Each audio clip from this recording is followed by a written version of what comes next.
Welcome back to John Cleese's Car Audio's channel. This is a video all about a Tesla Model 3 where we've actually retrofitted Apple CarPlay and an Android Auto interface to enable it to work all on the original screen via a proper bit of hardware, not some add-on software or overlay screen or anything. It is actually a proper bit of hardware which goes in behind the dashboard, behind this area right here I'm pointing at, and actually gives you full control on the screen. So I'm going to actually connect my phone up to it and show you on the fly how to connect your phone, because I've not connected my phone personally yet. We've done Android Auto on the client's phone, but I'm going to connect my phone, which is CarPlay. So hopefully, if my iPhone 17 doesn't let me down, this should work. So if I'm going to go to search for devices for my phone on the Bluetooth, it's found it there, IA9964. I hit select, I hit pair, I hit allow, and then my phone's going to come up with, do you want to connect to CarPlay? Just like that, nice and seamless.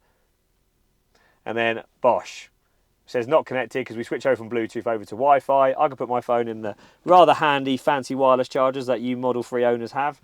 And then I've now got Apple CarPlay on the screen. Now we've got two options of how this can be displayed on this screen. We have split screen, where you get the factory controls and display on the right. So for example, like all your cameras, indicators are all still going to work as normal.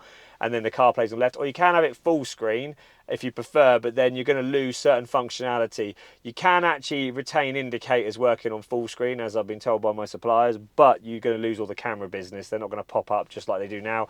And not funny, with a screen this big, do you really need full screen? That screen is actually bigger than my factory 10-inch screen in my BMW for CarPlay. You get a lot of icons on the screen. If I go to navigation, I think you can agree that is a big enough screen for navigation to work. So now you have access to Google Maps, which you already had before on the Tesla screen, I get, but you can use other navigation apps like Waze now, TomTom if you pay for it. TomTom's especially good because you don't rely on 3, 4 or 5G network to run that one. You can actually download the maps natively to your phone, meaning you can use them offline, which is nice. And you've got access to messaging apps, which you didn't have before, like WhatsApp, iMessage, all comes up as notifications. As you saw a second ago, one of my colleagues was actually messaging me then. So it's extremely handy to have Apple CarPlay on the original screen. You've got music applications, which you probably had before, like the Spotify one down here. So if I get rid of Apple CarPlay, you can still use your factory Spotify application in the background if you prefer. If not, you can just use the Apple CarPlay's graphical user interface instead. Everything else is as you would expect on CarPlay if you haven't already used it. I'm assuming, you know, if you're watching this video, you probably got a Tesla, you probably got CarPlay in another car and you just want to add it.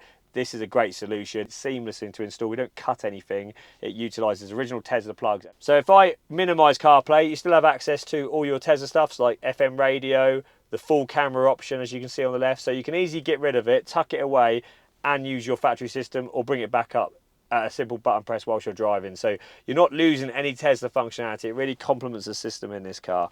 It's extremely good upgrade. We've been waiting for a while for this kit to come out in a reliable fashion. It's worth waiting for because Integrated Automotive have brought out a cracking option on this car. It works really, really well. But yeah, I think that is about it for Apple CarPlay on a Tesla Model 3. We can also do a Model Y. Can't do the S's or the X's yet, maybe in the future, but definitely the Model 3 and the Model Y. So if you want this option, you know what to do. Get in contact. And for anything else, give us a message. This is John Cleese's Car Audio. My name is Connor. See you soon. Goodbye.